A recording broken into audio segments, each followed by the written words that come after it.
నా తర్వాత ఇంకొకళ్ళు ఎప్పుడుకో జరుగుద్దులే అనుకున్నాను. కానీ మార్పు ఇక్కడే మొదలు పెట్టాలనుకున్నాను. నేను అనుకున్నాను, మీరు చేశారు. ఈరోజు నేను ఒకటే అనుకుంటున్నా, దానికంటే విను విను విను విను నువ్వు పదవుల దగ్గర ఆగిపోకున్నా. మాట బంగారం కదా, నువ్వు బంగారం మాట పదవుల దగ్గర ఆగిపోతే ఎట్లా?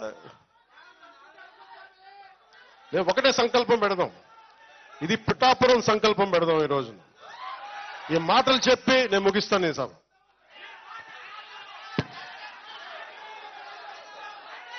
ప్రకృతి మాట మనకి శాసనం, ధర్మం మనకి శాసనం. నేను ఒకటే కోరుకోండి, ఈ రోజున మనం సంకల్పిద్దాం. ఎలాంటి సంకల్పం అంటే వజ్ర సంకల్పం. అది ఎలాంటి సంకల్పం అంటే పురోహితిక అమ్మవారు, కుక్కుటేశ్వర స్వామి, శ్రీపాద శ్రీవల్లభుడు, ఇంకొక మూలకెళ్తే బంగారు పాపమ్మ, ఇంకొక చోటకెళ్తే, ఇంకో పక్కకెళ్తే ఆంధ్ర బాప్టిస్ట్ చర్చ్, అన్ని సకల మతాలు, సకల దేవతలు అందరూ వెలిసిన ప్రాంతం ఇది. ఈ ప్రాంతం నుంచి నేను సంకల్పిస్తున్నాను, మనకి పిఠాపురం ప్రపంచానికే మార్పు ఇక్కడి నుంచి మొదలవ్వాలి. ఎలాంటి మార్పు అంటే అది భారతదేశం అగ్రగామిగా ఉండాలి, విశ్వగురువుగా ఉండాలి. అరబిందో కోరుకున్నారు ఇది. ఒక రోజున భారతదేశం ప్రపంచానికి విశ్వగురువు అవుతుంది అని ఆయన కోరుకున్నారు. ఆయన సంకల్పించాడు. ఇది మన సంకల్పం కాదు. ఈ రోజు నేను ఆయన సంకల్పాన్ని మీ ముందు ఉంచుతున్నాను. మన పీఠికాపురాన్ని అత్యున్నత అభివృద్ధితో కూడిన నియోజకవర్గం మొదటి లక్ష్యమైతే, తద్వారా ఆంధ్రప్రదేశ్ అభివృద్ధికి తోడ్పాటునిస్తే, అది వెళ్ళి భారతదేశానికే ఒక తలమానికమైన రాష్ట్రంగా మన ఆంధ్రప్రదేశ్ను చూసి అన్ని రాష్ట్రాలు ఈ దారిలో నడవాలి అని ముందుకెళ్ళి, దాని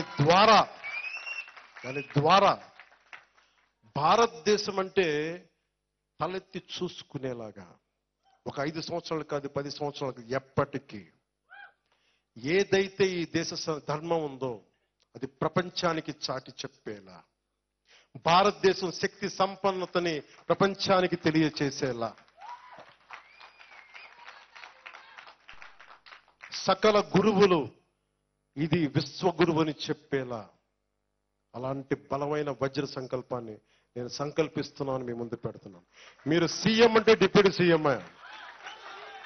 ఈ రోజున మిమ్మల్ని సంకల్పించమని నేను అడుగుతున్నా.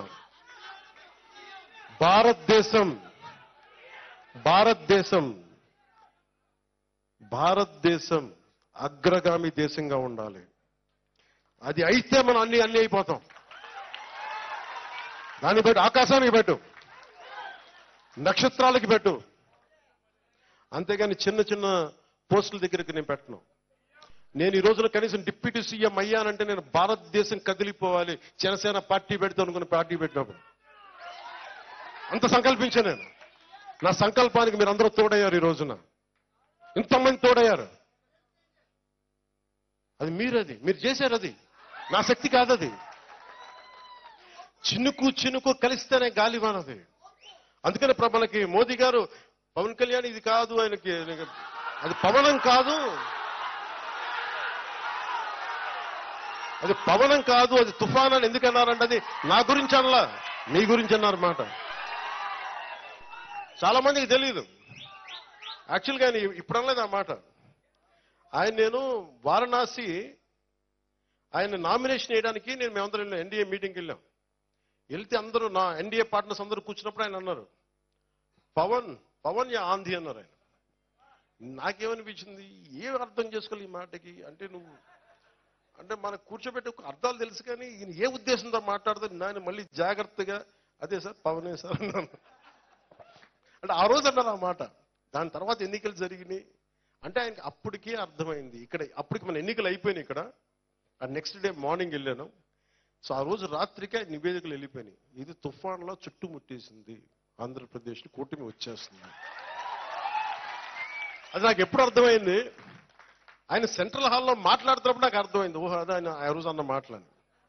ఎందుకంటే నా గురించి నేను మనం ఎక్కువ ఎందుకు ఊహించుకుంటాం సార్, జాగ్రత్తగా కొంచెం అవసరమైతే బలం ఒక 40-50% తగ్గించుకుంటాం, కానీ తక్కువ చేసుకుంటాం కానీ ఎక్కువ చేసుకోం కదా. సో నాకు అందుకు అనిపించింది, అంటే మీరు ఇచ్చే శక్తి లాంటిది, అది నాకు ఆ ఉద్దేశం చెప్పడానికి చెప్తున్నాను ఇది, ఆ పాయింట్ చెప్పడానికి చెప్తున్నాను ఇది. అంటే చాలాసార్లు ప్రధానమంత్రి గారు ఎస్పీజీ వాళ్ళు ఏం చెప్తారు, దయచేసి నువ్వు రాకుండా ఉంటే బాగుంటుంది సభలకు, మేము భరించలేకపోతాం మీ వాళ్ళ శక్తిని, మేము కోరుకుంటాం నువ్వు రాకూడదు ఈ సభలు. కానీ ఎందుకంటే మాకు నైట్ మేర్ అయిపోతుంది మీ సెక్యూరిటీకి, నీకు ప్రధానమంత్రి గారికి మీ వాళ్ళతో ఉండాలంటే మీ జన సైనికుల శక్తి, మీ వీరమాల శక్తి మేము తట్టుకోలేకపోతున్నాం. సరదా జోక్ సీరియస్గా చెప్తున్నా. అంటే ఏముంది నేను అనుకుంటా, యువతలో ఏముంది అంటే మీకు అంత లోపల అంత నలిగున్నారు మీరు. ఎవడన్నా ఒక్కడొచ్చి మాట్లాడతారా మా భావాలు, నేను గొప్ప భావాలేం మాట్లాడను, మీ భావాలే నేను మాట్లాడతాను. మీ గొంతే నా గొంతు, ఈ దేశపు గొంతే నా గొంతు, సగటు మనిషి గొంతు. నేను మీ గొంతే మాట్లాడతాను, మీ గొంతే వినిపిస్తాను, మీ వాణినే వినిపిస్తాను, మీ కలనే నెరవేరుస్తాను. మీది ఇది, నాది కాదు.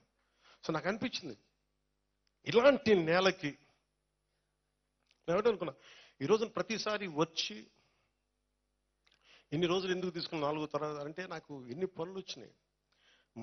మనకెంత మేధావులు ఉన్నారండి మన చుట్టుపక్కల.